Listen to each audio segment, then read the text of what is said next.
제가 이제 세례를 베풀기 전에 세례 문답을 하거든요.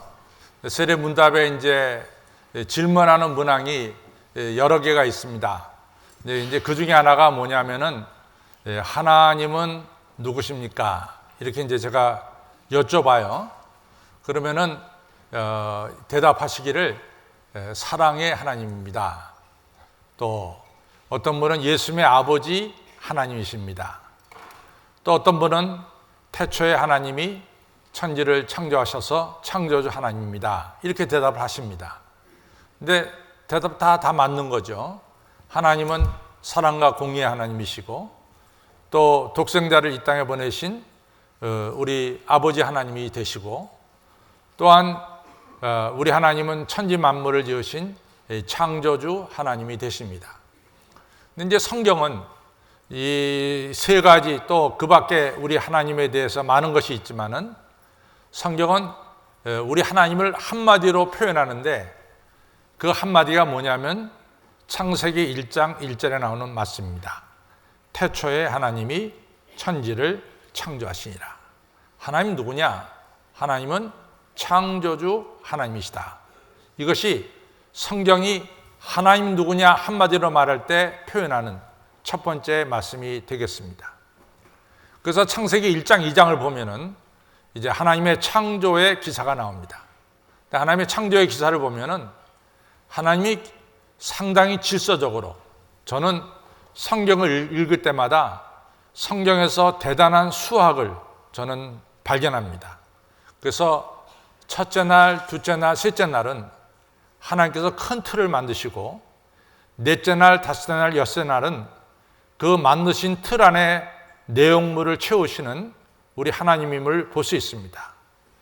예를 들자면은 이 첫째 날 빛을 만드셨어요. 혼돈을 제하시고 둘째 날은 이 하늘을 만드셨습니다. 하늘을 만드시고 하늘 아래는 물들이 가득 차게 하셨죠. 셋째 날에는 이제 그 땅 아래에 있는 물을 갖다가 물을 한 곳에 모아서 바다와 육지가 나타나도록 하셨습니다. 이것이 큰 틀을 만드신 거예요. 빛을 만들고 하늘과 바다를 만들고 셋째 날은 육지를 만드는 이 큰 틀을 만드셨죠. 그 넷째 날, 다섯째 날, 여섯째 날은 그 틀 안에 내용물을 채우시죠.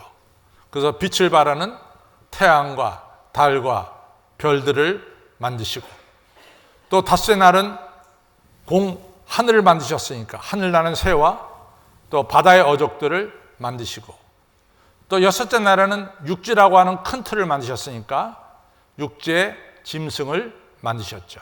그래서 잘 보면은 하나님이 계획적으로 또 수학적으로 딱 들어맞도록 천지를 창조하신 것을 우리가 알 수 있습니다.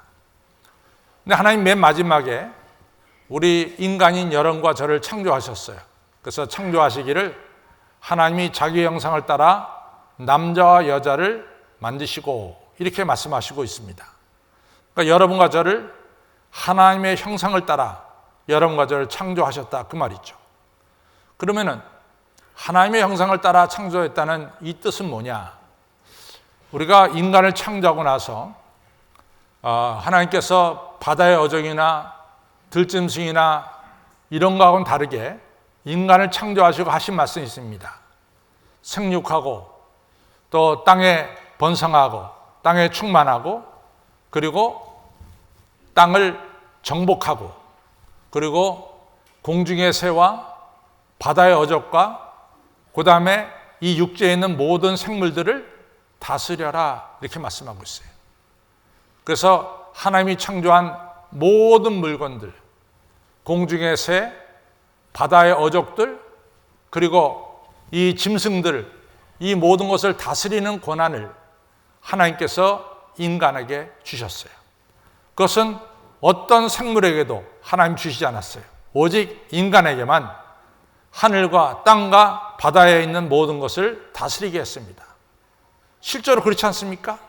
지금 인간이 공중의 새와 또 바다의 어족과 그리고 짐승들을 우리 사람들이 다스리고 있잖아요. 어떤 다른 짐승이 다스리는 게 아니에요.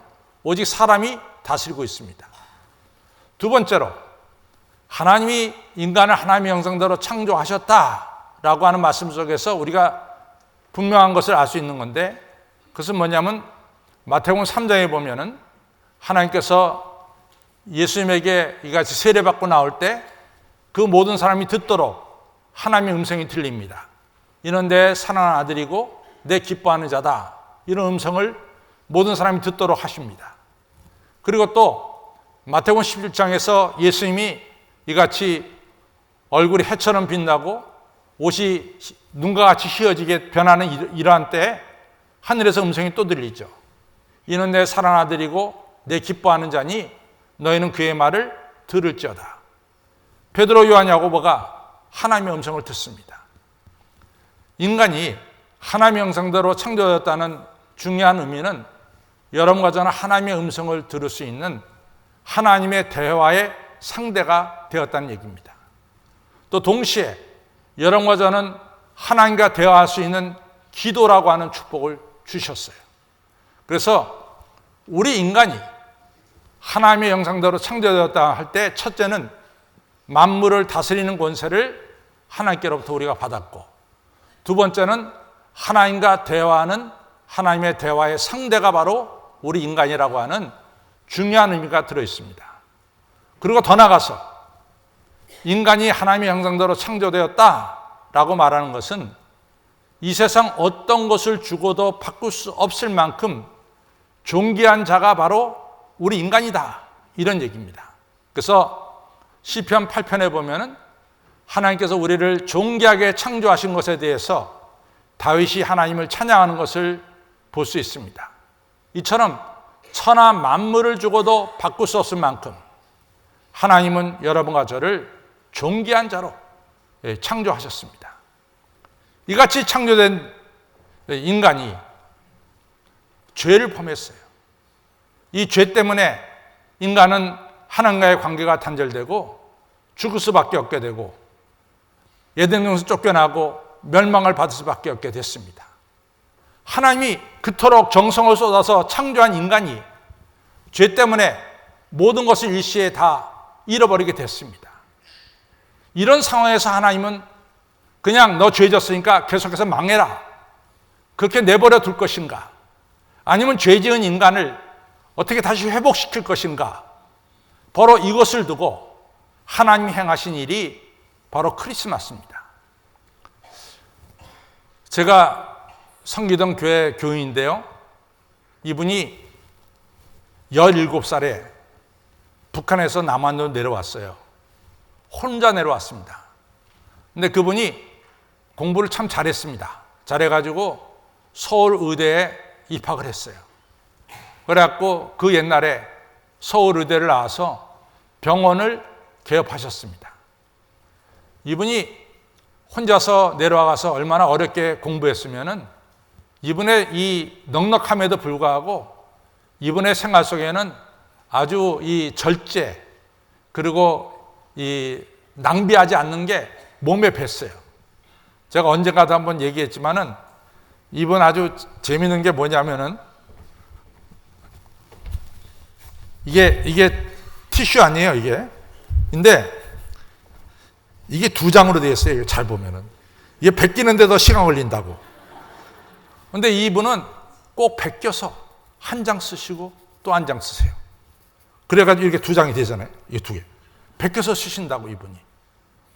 그래가지고 이분이 아들 셋을 낳고 이분이 이 청담동에다가 큰 빌딩 3개를 샀어요. 큰 빌딩 3개. 부자죠. 청담동에 빌딩 3개 있고 또 병원 가지고 계시고 부자 아닙니까? 큰아들은 아버지 따라서 의사가 됐어요. 근데 그 셋째 아들이 사업을 하다가 망했어요. 부도가 났습니다.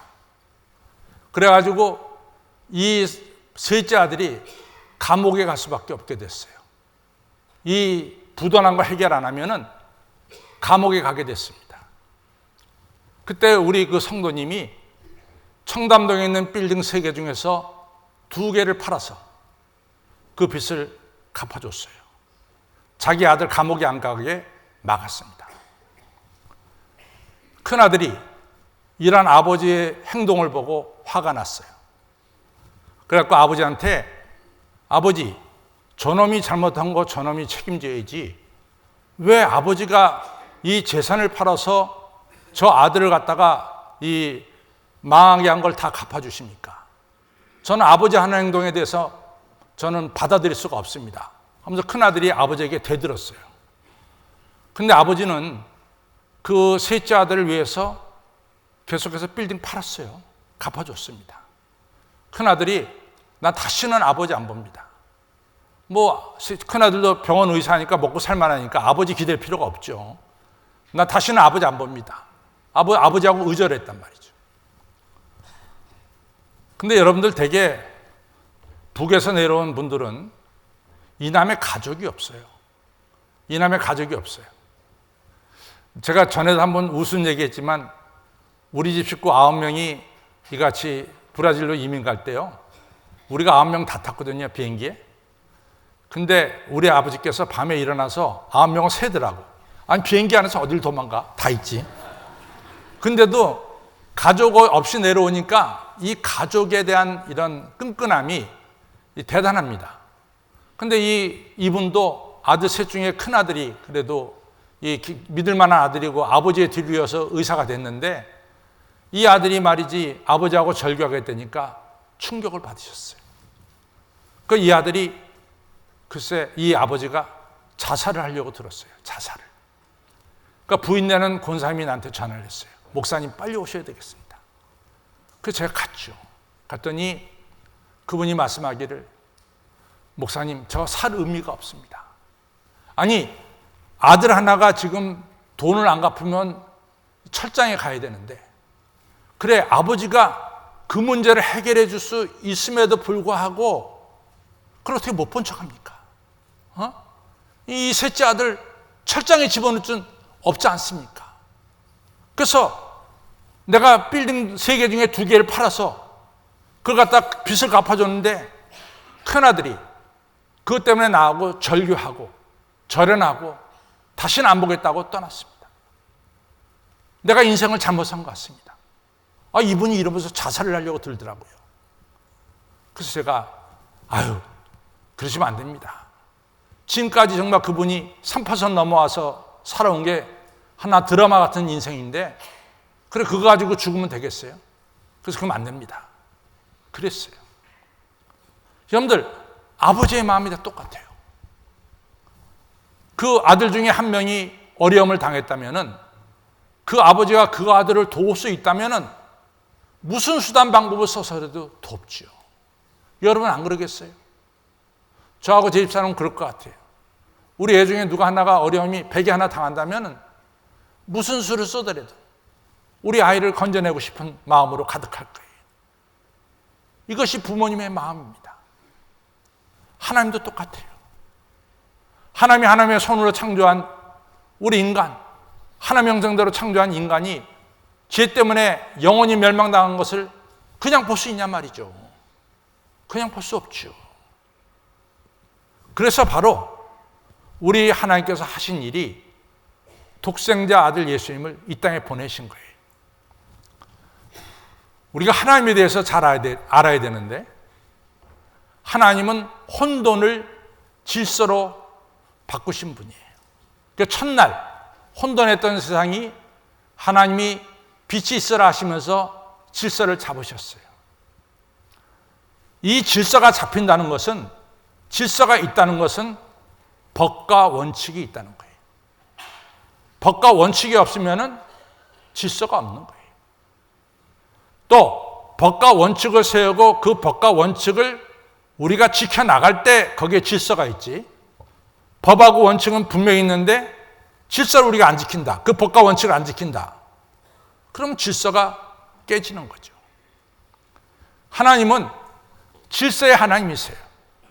그래서 첫날, 둘째 날, 셋째 날도 질서 있게 하나님은 창조하셨고, 넷째, 다섯째, 여섯 날도 질서 있게 하나님을 창조하셨어요. 하나님께서 이같이 법과 원칙을 정하실 때 분명한 법 중에 하나가 뭐냐? 이러한 인간의 죄, 레위기 17장 11절에 보면은 이러한 인간의 죄를 씻을 수 있는 길은 피밖에 없다 그랬어요. 피에 생명이 있으니 피로 말미암아 죄가 사해지느니라 그랬어요. 피밖에 없어요.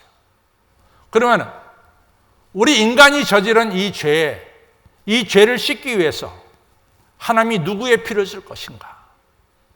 누구의 피를 쓸 것인가? 아까도 얘기했지만은 그 아버지는 자기 셋째 아들이 망한 그 빚을 갚기 위해서 남의 돈 끌어다가 빌려가지고 그 빚을 갚지 않았습니다. 자기가 이 휴지 한 장이라도 아껴 써서 모은 그 재산, 남한테 구두쇠라고 하는 수없는 욕을 들어가면서 모은 그 재산을 과감하게 팔았어요. 그래서 그 판돈으로 그 자식의 빚을 갚아줬습니다. 하나님은 여러분과 저의 죄를 어떻게 사하시겠어요? 하나님은 다른 것을 사용하지 않았습니다. 바로 자기의 아들, 독생자 예수님을 이 땅에 보내셔서 인간의 죄를 사하시게 했다고 말이에요. 바로 그것이 크리스마스입니다. 오늘 여러분과 제가 마태복음 1장 21절에 가브리엘 천사가 요셉에게 찾아와서 네 아내 마리아가 잉태한 아이는 모든 인간의 죄를 사하기 위해서 온 자다라고 얘기했어요. 예수님이 이 땅에 오신 것은 인간의 죄를 씻기 위해서 오셨다라고 예수님 태어나기 전부터 가브리엘 천사가 요셉에게 말씀했어요. 예수님의 길을 예비한 세례 요한이 예수님에 대해서 말씀하기를 하나님의 세상 죄를 지고 하는 어린 양이다 그랬어요. 우리의 모든 죄를 대신 지고 이제 나아가는 어린 양이다, 그렇게 말씀하셨습니다. 이처럼 예수님이 이 땅에 오신 것은 여러분과 저의 죄를 씻기 위해서 오신 거예요. 씻기 위해 오셨어요. 그래서 구체적인 방법으로, 이 죄를 씻는 구체적인 방법으로 예수님이 행하신 건 뭐냐? 예수님께서 십자가에 달려 죽으신 거예요. 고난받고 죽으신 거예요. 제자들이 이 진리를 몰랐어요. 마태복음 16장에 보면은 예수님께서 내가 이제 예루살렘에 올라가서 이제 고난받고 십자가에 달려 죽을 것이고 죽은 자 가운데 내가 3일 만에 다시 살아날 것이다, 이런 얘기를 하셨죠. 그때 베드로가 그랬잖아요. 예수님 바보예요?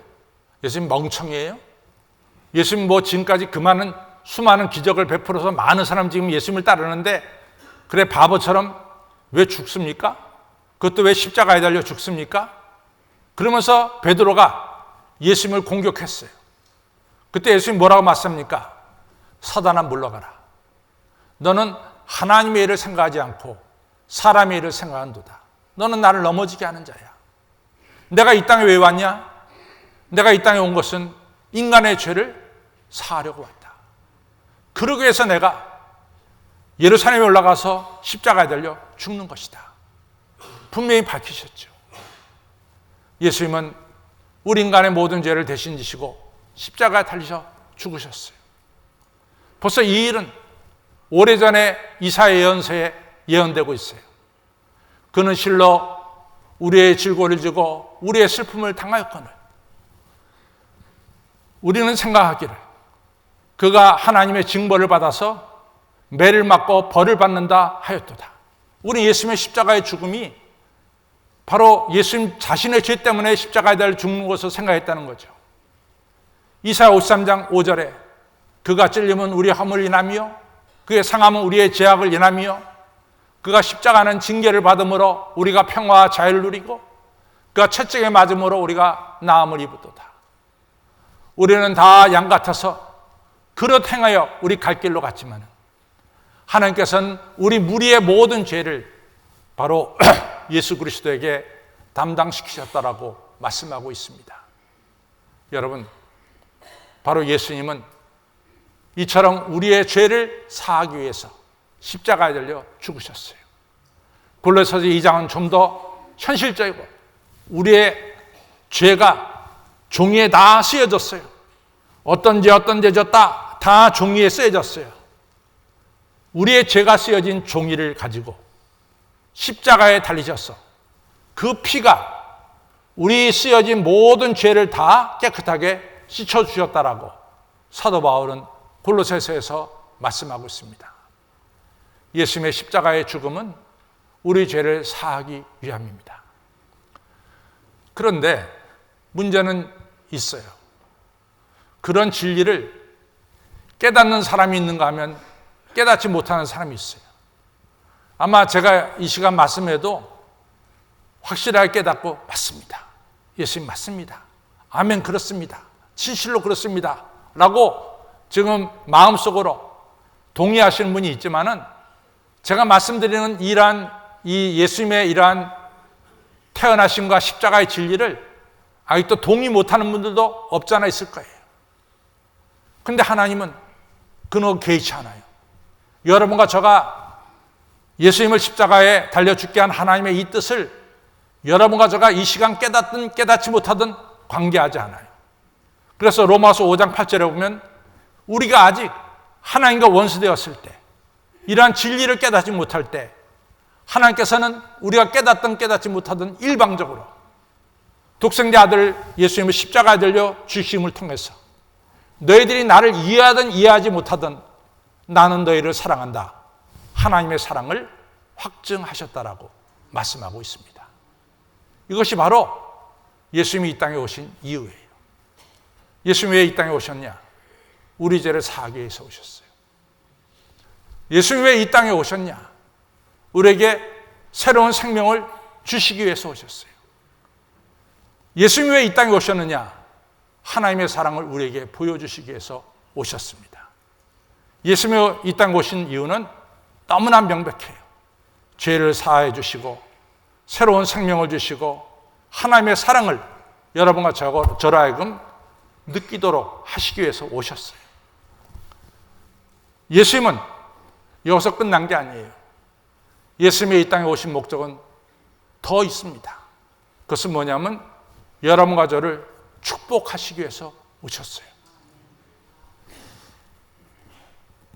여러분들 로마 황제 중에 옥타비아누스가 있죠. 그 황제를 갖다가 아우구스투스라고 그러는데 이 사람이 식민지 국가로 하여금 더 세금을 걷게 하기 위해서 전부 다 호적을 하게 했어요. 인구 조사하려고. 그래서 본래 예수님의 아버지 어머니는 요셉과 마리아는 나사렛에 살고 있었는데 본적이 베들레헴입니다. 그래서 이 본적에 호적하려고 요셉과 마리아가 나사렛을 떠나서 베들레헴에 온 거예요. 근데 다 호적하러 베들레헴에 모였으니까 여간방마다 가득 찼죠. 근데 여간방 주인이 이 배가 남산처럼 부른 마리아의 배를 보고도 이같이 방을 내주지 않았어요. 마룻간에서 마리아가 해산할 수밖에 없게 됐습니다. 저는 그 광경을 잘 보면요 마음이 짠해요. 여러분들 제가 이제 미국서 살 때 어떨 때는 이제 뭐 추리닝 차림으로 미국 제가 거래하는 은행에 가잖아요. 근데 텔러 은행에서 이렇게 관계하는 지금은 이제 거의 이제 기계화 시대쯤 옛날엔 다 텔러들이 다 있었잖아요. 텔러가 제가 추리닝 차림하고 가면은 절대로 저한테 썰이라는 말을 붙이질 않아요. 절대로 안 붙여요. 근데 제가 오늘 설교하는 것처럼 양복을 착 빼입고 가면은 저를 딱 만나자마자 썰 하고 부릅니다. 벌써 대하는 게 달라요. 마찬가지로 예수님의 어머니 마리아와 요셉이 얼마나 행색이 이같이 무시당할 만큼 행색을 가졌으면 여간방 주인이 그 만삭이 된 마리아를 보면서도 방을 주지 않았겠느냐 그 말이에요. 예수님은 그런 가운데 태어났어요. 예수님은 어마어마한 가난 가운데 태어났어요. 못 산다고 천대받았을 거예요. 그리고 가족을 먹여 살리기 위해서 아버지 뒤를 이어서 목수일을 했어요. 전에 내려오는 이야기에 의하면 요셉이 일찍 세상을 떠났대요. 그러니까 예수님이 어린 나이에 가정을 먹여 살리는 가장이 됐어요. 그 목수일을 하면서 남을 섬기면서 예수님께서 이같이 가족을 먹여 살렸죠. 예수님 동생들 나오잖아요. 야고보도 있고 유다도 있고 예수님의 동생들 봤습니다. 그 동생들 다 책임지느라고 예수님께서 많은 고생하셨어요. 예수님은 배고픔을 아셨습니다. 예수님은 조소를 당했습니다. 예수님이 좋은 일하고도 사람들이 예수님에게 뭐라 말했어요? 저 귀신 들렸다. 귀신의 힘을 빌려서 예수님이 저 일을 행한다. 예수님이 조롱당했어요. 예수님 머물 집이 없었어요. 여우도 그리 있고 공중에 나는 새도 자기 집 있건만 인자는 머리 둘 곳이 없다 그랬어요. 예수님이 엄청나게 있을 집이 없이 떠돌아다니셨어요. 예수님은 너무나 가난한 것을 다 아십니다. 십자가에 달려 죽으실 때 지나간 사람들이 예수님 얼굴에 침을 뱉었어요. 예수님을 조롱했어요. 예수님 뭐 잘못했습니까? 그럼에도 불구하고 예수님은 조롱받고 십자가에 달려 죽으셨어요. 히브리서 4장 15절은 말씀하기를 우리의 대제사장 예수님은 우리의 모든 아픈 것과 이같이 어려운 것을 모르시는 분이 아니라 다 아시는 분이다. 우리의 모든 것을 다 체휼하신 분이다. 우리에게 그래서 긍휼을 베푸신다. 그러나 예수님은 죄를 짓지 않으셨다. 이렇게 말씀하고 있습니다. 예수님은 가난이란 걸 아시기 때문에 예수님은 여러분과 저를 부유케 하시려고 오셨어요. 고린도후서 8장 9절에 보면 부유하신 예수님이 가난하게 되시면 우리를 부유케 합니다. 그랬어요. 예수님은 배고픔을 아시기 때문에 오병이어로 5,000명을 먹이실 거예요. 배고픈 상태로 집으로 돌아갈 수밖에 없는 5,000명 더 되는 사람을 예수님은 돌려보내지 않았어요. 제자들에게 너희들이 먹을 거 사서 줘라. 제자들이 선생님 200데나리온 돈 가지고는 모자랍니다. 아니야. 저들이 굶은 채로 갈 수가 없어. 먹여서 보내야 돼. 그래서 오병이어로 5,000명을 먹이셨어요. 예수님은 병자들의 아픔을 아셨어요. 얼마나 병 때문에 고생당하는 것을 잘 아셨어요. 예수님은 수많은 병자를 고치셨어요. 예수님은 특별히 외롭고 소외당한 자의 아픔을 아셨어요. 저는 마태복음 8장을 볼 때마다 마음이 찡한 게 있어요. 문둥병자는 아시다시피 사람과 접촉하면 안 돼요. 문둥병이 걸리는 그 순간부터 격리돼서 살아야 돼요. 문둥병자는 두 가지 병을 가지고 살았어요. 하나는 몸에 있는 육신의 병, 문둥병이고 하나는 가족들로부터 버림받는 그 마음의 병을 가지고 살았어요. 근데 마태복음 8장에 보면 율법에는 문둥병자를 만지지 말라 그랬어요. 근데 예수님은 그 문둥병자를 끌어안으셔요. 그리고 그 병자를 고치시는 거예요. 예수님은 육신의 병도 고쳐주시고 내가 너와 함께 한다고 하는 이 마음의 병도 너는 혼자가 아니라고 하는 이러한 사실도 가르쳐 주셨어요. 그런 분이 우리 예수님입니다. 예수님은 우리의 필요를 다 아시고 채워주신 분이고 우리를 부유케 하신 분이고 우리 하여금 새롭게 출발할 수 있도록 기회를 주신 분이에요. 베드로가 3번 예수 모른다고 부인했을 때 다시 불러서 내 양을 쳐라. 새로운 기회를 주셨어요. 아버지 예산 가지고 나가서 다 탕진하고 거지가 된 탕자를 끌어안으면서 다시 그 아버지 집에 아들로 살아가도록 기회를 주셨어요. 돈은 많고 명성은 있었지만 세리한다고 사람들이 무시당한 삭개오한테 일부러 예수님은 그 집에 찾아가서 이 집에 구원이 임하였다 말씀하시고 삭개오 너도 아브라함의 후손이다. 삭개오에게 새롭게 인생을 살아가도록 기회를 주셨어요. 예수님은 여러분과 저의 죄를 사하러 오셨죠.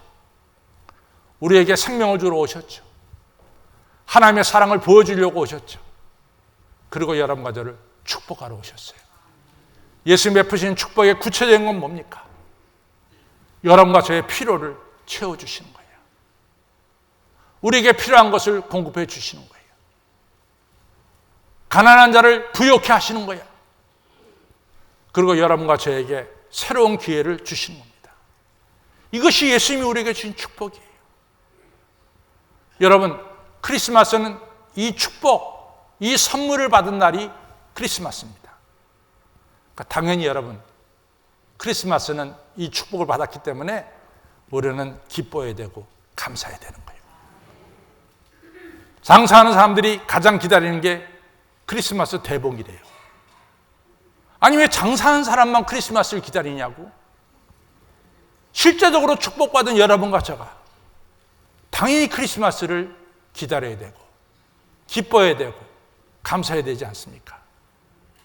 여러분과 저는 이 축복을 주신 예수님, 이 땅에 오신 예수님을 우리가 기쁘게 환영하고 영접해야 될 줄로 믿습니다.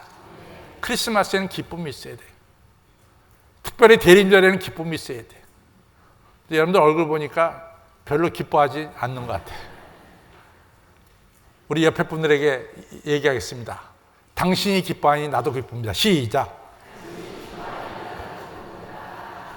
인상 쓰면서 할 수는 없지. 기뻐한다 할 때. 그러니까 크리스마스는 기쁨의 날이에요. 기쁨의 날이에요. 당연히 이 축복을 받았으니까 우리는 예배를 드려야 되겠죠. 예배를 드려야 되겠죠.